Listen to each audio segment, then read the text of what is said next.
Hey guys, thanks for coming back.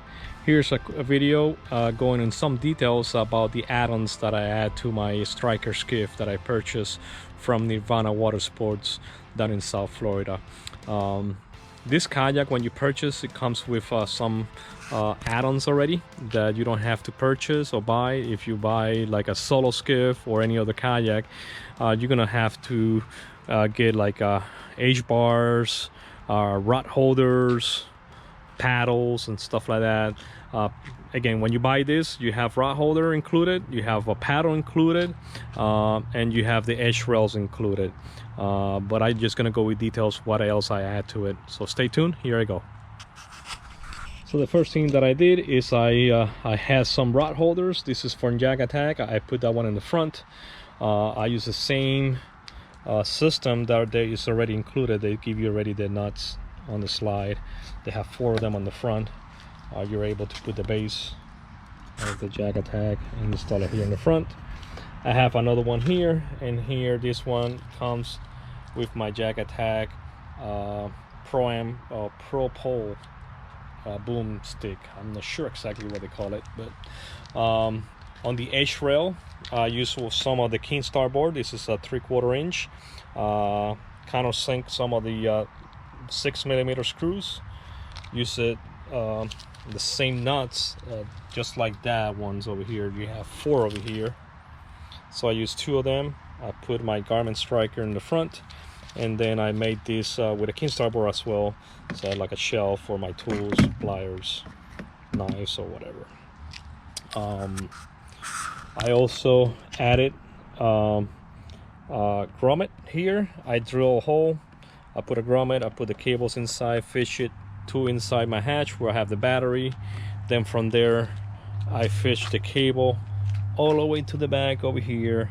And the reason that I came back here and not here is because this kayak, this skiff, is very wet back here when you're on the go, and I want to keep the hole higher and inside the most I can. So this is what I have. I may just put some black tape later on, that way she's not on the way and get tangled or nothing like that.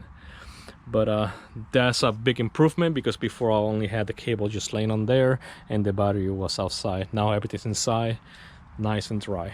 This kayak, no matter what, or skiff, no matter what, that is wet over here in the back a lot, from there in the front is super dry, and not even 1 drop of water have been able to take out of there. So yeah, let me show you what else I did to it. Last time I took it out with this 2.5 Yamaha 4-stroke motor. She performed well. I like it because she's very light. I can carry it with one hand with no problem. But top speed was 7 miles an hour, and that was going with the current, going with the wind, and she performed well. Like I say, 7 horse as 2.5 horsepower going at 7 miles an hour was not bad. But the average speed on this was about 6, maybe 5.5. I would say 6 horsepower all day long you can get on 2.5 horsepower. The 2 other occasions that I took the kayak out was with this Heidi at 6 horsepower. Again, it's a 4-stroke as well, and she performed very good. She was doing maybe about 12-11 miles an hour. She should do 16 if I have everything set up right. So I think I'm just gonna sell this motor, the 2.5, and just keep the 6 horsepower, because again, after you go 10-12 miles an hour, it's very hard to go down again to 5 or 6 miles per hour. So yeah, I think the Yamaha is gonna be sold very soon. If you need information on, and you're local here in Florida, let me know. I'll give you a good deal. I just want to get my money back if I can. Over here, my paddles are storage in the front hatch, very accessible. Also, my power pole is hatch over here in the front on the hatch. I use the same rope of the power pole, the same rope or line. I use it to tie myself to a dock when I'm docking, or I can just put it on my power pole, stick it on the ground on the sand, and then I can hold my position. I carry an anchor, but I have not taken it out yet. The anchor is storage inside. Let me show you. Let me open this over here. Let me close first the seat. Later on, I'm gonna go in more details about the seat. But my anchor is back here. This is my tackle box. I had to downsize that too. I didn't have much space, so I just have the most important stuff, you know, weights, hooks, lines. The battery's here. Again, the battery goes inside. Cable goes through the grommet over here, and then the other cable goes back there to the outside of the other grommet. Let me show you about the seat. This is a soft latch that you can get on West Marine or any marina. I use the same bolt that the factory used. Right here you have a welded nut inside the lid, so I use the same bolt. You have to make the hole bigger on the part of the latch, and then I added the bottom piece that comes with the latch, 2 screws. And I'll show you how they are. They're back inside here. You can barely see it, but it was easy. I mean, again, it took me a couple minutes. Nice and easy. Now it's latch. It's not gonna go nowhere. It's rubber. It's very neat. Also, the 2 hinges, I did the same thing on the bottom. It comes with a bungee cord from here to there. I took the screws out. I use the same hole and the same bolt.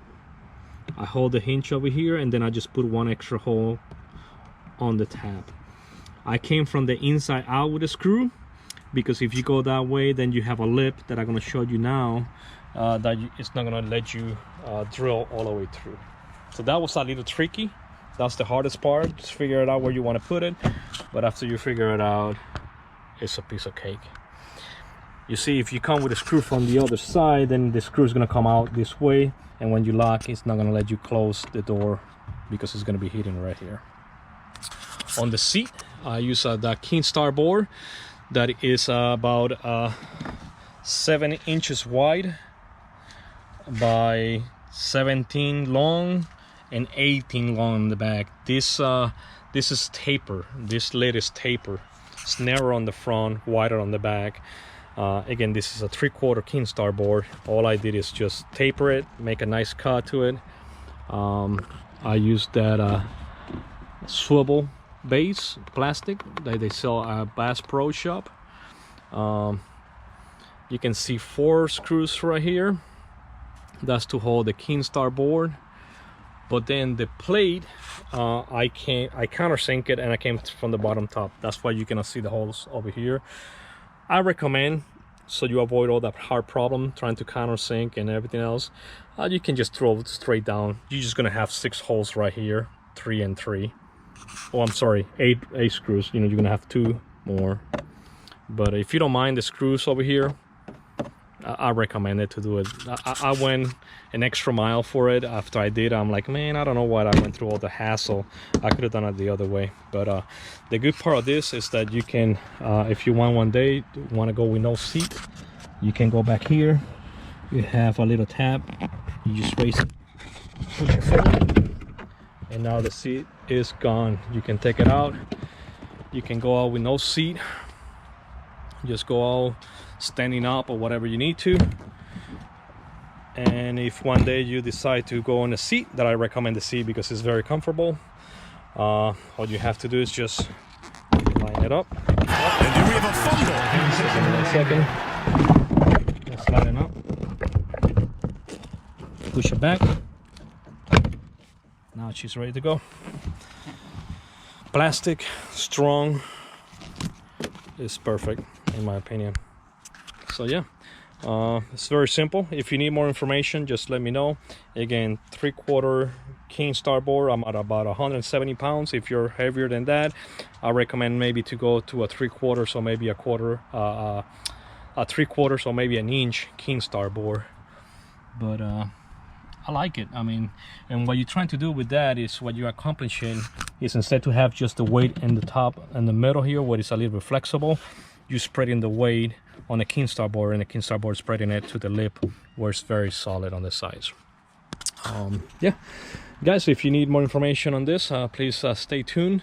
I'm gonna try to make more videos about me fishing. Lately it's been kind of struggle because by the time I catch a fish, it's an hour later and my GoPro batteries are dying too fast, so I'm trying to solve that problem.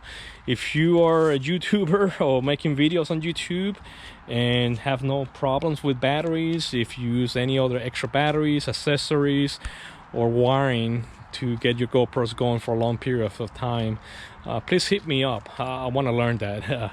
GoPros for me are nice. They're very nice videos that you can film from, you know, beautiful film, but it's just painful when it comes about the battery usage.